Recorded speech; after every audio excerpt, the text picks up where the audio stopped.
Assalamualaikum warahmatullahi wabarakatuh. Selamat pagi semuanya. Semoga kita semua dalam keadaan sehat walafiat. Teman-teman, kami dari kelompok 5 akan menjelaskan tentang pasar futures and options. Perkenalkan, nama saya Selati Melasari dan kedua rekan saya. Nama saya Siti Khodijatul Badiah. Nama saya Paspahi Safal. Oke teman-teman, kita lanjut saja ke slide yang pertama yang dijelaskan oleh saya sendiri. Oke teman-teman, yang pertama adalah pasar futures. Nah, suatu perjanjian yang menyatakan volume standar suatu mata uang tertentu untuk ditukar pada tanggal jatuh tempo tertentu. Karenanya, pasar futures mata uang serupa dengan kontrak forward dari sisi kewajibannya, tapi beda nih dengan forward dari sisi bentuk perdagangannya. Futures kontrak umumnya digunakan oleh MNC untuk lindung nilai posisi valuta asingnya. Selain itu, futures kontrak juga diperdagangkan oleh spekulator yang berharap memperoleh manfaat dari prediksinya mengenai kurs di masa depan. Selanjutnya ada pasar option. Ini sedikit tentang pengertian pasar future dan option ya teman-teman. Nah, pasar option ini perjanjian yang memberikan si pembeli option hak untuk membeli atau menjual kontrak di masa yang akan datang pada harga tertentu dan pada atau sebelum waktu tertentu. Option adalah perjanjian yang memberikan si pembeli option hak untuk membeli atau menjualkan kontrak di masa yang akan datang pada harga tertentu. Option adalah kontrak resmi yang memberikan hak untuk membeli atau menjual sebuah aset pada harga tertentu dan dalam jangka waktu tertentu. Option juga merupakan salah satu instrumen di dunia pasar modal untuk meminimalisasi resiko sekaligus memaksimalkan keuntungan dengan daya ungkit yang lebih besar. Nah, teman-teman, dalam pasar futures terdapat dua kontrak perjanjian, yaitu kontrak futures dan forward. Nah, kontrak futures ini adalah sebuah perjanjian atau komitmen dua pihak untuk mengirimkan atau menerima instrumen finansial atau komoditas pada tanggal tertentu di masa datang dengan harga yang telah ditentukan pada waktu penandatanganan kontrak. Nah, pihak yang telah setuju untuk mengirimkan sesuatu dinamakan pihak yang menjual kontrak atau go short. Sedangkan pihak lain yang setuju untuk menerima dinamakan pihak yang membeli kontrak atau go long. Nah, berbeda dengan kontrak opsi di mana individu yang terlibat pada kontrak mempunyai hak, bukan kewajiban. Untuk membeli dan menjual aktiva finansial, kontrak futures mengatur bahwa individu yang terlibat kontrak berkewajiban melakukan penerimaan dan pengiriman. Kontrak forward adalah kontrak antara dua pihak di mana satu pihak berkomitmen untuk menyerahkan aset atau the seller the short, sementara pihak yang lain menerima aset the buyer the long, di mana pada saat penyerahan aset sejumlah uang akan diserahkan juga. Nah, seringkali kontrak forward dan kontrak future merupakan substitusi. Tetapi faktor seperti biaya kontrak, likuiditas, dan tingkat kenyamanan dengan bertransaksi dengan menggunakan suatu kontrak tertentu untuk menentukan kontrak yang akan digunakan. Materi selanjutnya yaitu apa sih ciri-ciri dari kontrak futures itu? Kontrak futures ini terdiri dari 5 ciri-ciri. Yang pertama, daily resettlement atau penentuan harga setiap hari dan penempatan margin atau sejumlah kecil deposito sebagai jaminan yang diperlukan. Yang kedua yaitu penjual dan pembeli harus bertemu atau bandingan dengan kontrak forward yang dinegosiasi lewat telepon, sehingga diperlukan suatu lantai bursa atau yang disebut dengan bid. Yang ketiga yaitu ukuran kontrak dan tanggal penyerahan telah distandarisasi, dan yang keempat yaitu spekulasi publik yang berkualitas didorong, dan yang kelima yaitu mayoritas kontrak futures ditutup lewat reversing trades sehingga penyerahan tidak pernah dilakukan. Selanjutnya, kelebihan dan kekurangan dari kontrak futures. Yang pertama yaitu kelebihan terdiri dari 2. Yang pertama yaitu lebih kecilnya kontrak futures dan adanya kebebasan melikuidasi kontrak setiap waktu sebelum jatuh tempo. Yang kedua yaitu kontrak futures yang diperdagangkan di pasar yang terorganisir dan jelas. Dan kekurangan dari kontrak futures ini ada 3. Yang pertama, keterbatasan jumlah mata uang yang diperdagangkan. Dan yang kedua yaitu terbatasnya tanggal penyerahan. Dan yang ketiga yaitu kakunya jumlah kontrak mata uang yang diserahkan.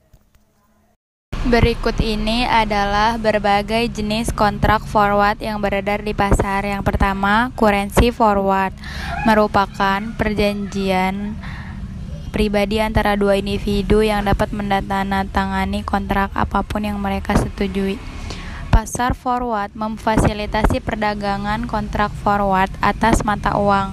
Kontrak forward adalah perjanjian antara sebuah perusahaan dengan sebuah bank komersial untuk menukar sejumlah mata uang tertentu dengan kurs nilai tukar tertentu yang disebut kurs forward pada tanggal tertentu di masa depan. Kontrak forward ini melayani perusahaan multinasional atau biasa disebut MNC dan perusahaan-perusahaan yang besar. Transaksi forward seringkali bernilai $1 juta atau lebih. Kontrak forward umumnya tidak digunakan oleh konsumen atau perusahaan kecil. Kontrak forward yang paling umum berjangka waktu 30, 60, 90, 180, dan 360 hari. Meskipun tersedia juga untuk jangka waktu lainnya, termasuk jangka waktu yang lebih panjang.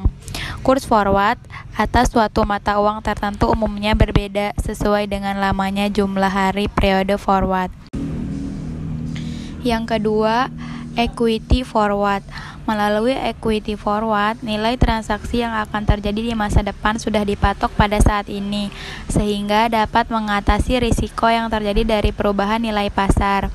Contoh dari equity forward kontrak ini adalah program share buyback yang sering terjadi di pasar modal. Pada program ini, satu pihak berjanji untuk membeli kembali saham tertentu dengan jumlah tertentu pada harga tertentu di masa depan. Positifnya, ini mengantisipasi kenaikan harga di masa depan dan memberikan kepastian mengenai cash flow. Namun, jika harga merosot, maka karena terikat kontrak pihak tersebut mungkin akan terpaksa membeli di atas harga pasar. Yang ketiga ada commodity forward. Commodity forward adalah kontrak dengan underlying aset berupa komoditas seperti minyak, metal, jagung, dan lainnya. Kontrak ini memungkinkan suatu pihak untuk membeli atau menjual komoditas dengan harga tertentu di masa depan. Jadi, kontrak ini mengantisipasi terjadinya perubahan harga di masa depan. Untuk produsen, kontrak ini bermanfaat dalam mengurangi risiko jika harga komoditas menguat di masa depan. Yang keempat, ada bond forward, hampir serupa dengan equity forward, hanya saja obligasi punya jatuh tempo. Sehingga kontrak forward pasti kadaluarsanya sebelum tanggal jatuh tempo. Obligasi yang umum dijadikan bond forward adalah T-bills yang dikeluarkan DBK AS. Pada kontrak ini, satu pihak sepakat untuk membeli T-bills pada harga yang telah dipatok saat ini pada masa depan sebelum tanggal jatuh tempo T-bill tersebut. Yang terakhir, yang kelima, interest rate forward contract disebut juga dengan forward rate agreement atau FRA, di mana underlying-nya berupa pembayaran bunga dalam mata uang tertentu. Jadi, dalam FRA ini merupakan kesepakatan untuk meminjamkan atau meminjam dana tertentu secara fixed rate. Jika kita masuk kontrak FRA, misalnya pihak kita memegang posisi long dan pihak lawan dealer memegang posisi short, pihak yang long akan memperoleh keuntungan ketika tingkat suku bunga naik, sementara pihak yang short menerima keuntungan jika tingkat suku bunga turun. Cash settlement-nya berupa selisih antara tingkat suku bunga kontrak dengan tingkat suku bunga underlying atau LIBOR pada saat maturity.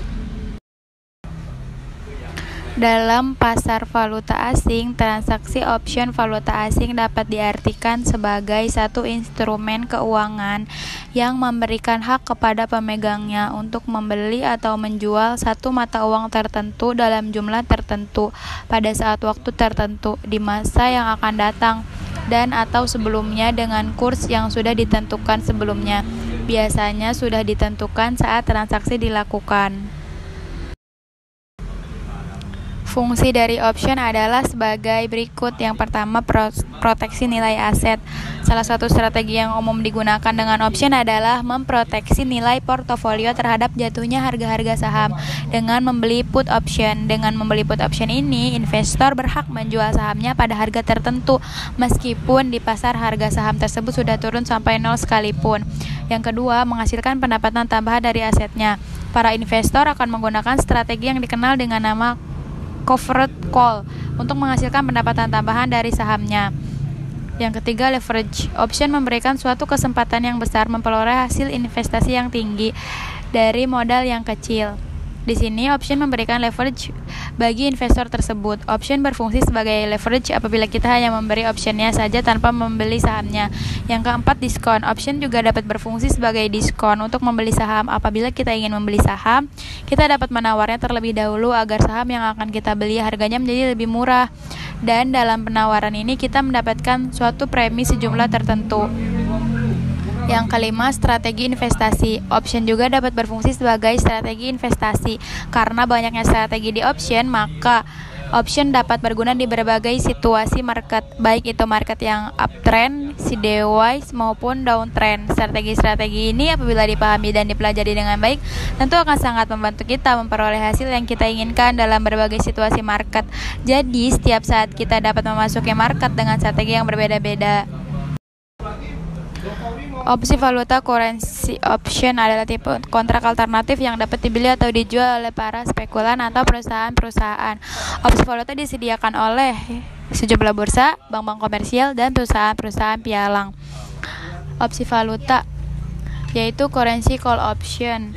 Currency call option adalah kontrak yang memberikan hak untuk membeli suatu valuta tertentu pada kurs atau harga tertentu selama periode waktu tertentu. Exchange price atau strike price adalah harga yang harus dibayarkan pemilik opsi pada saat ingin menggunakan haknya membeli valuta. Tiap opsi memiliki tanggal jatuh tempo bulanan masing-masing.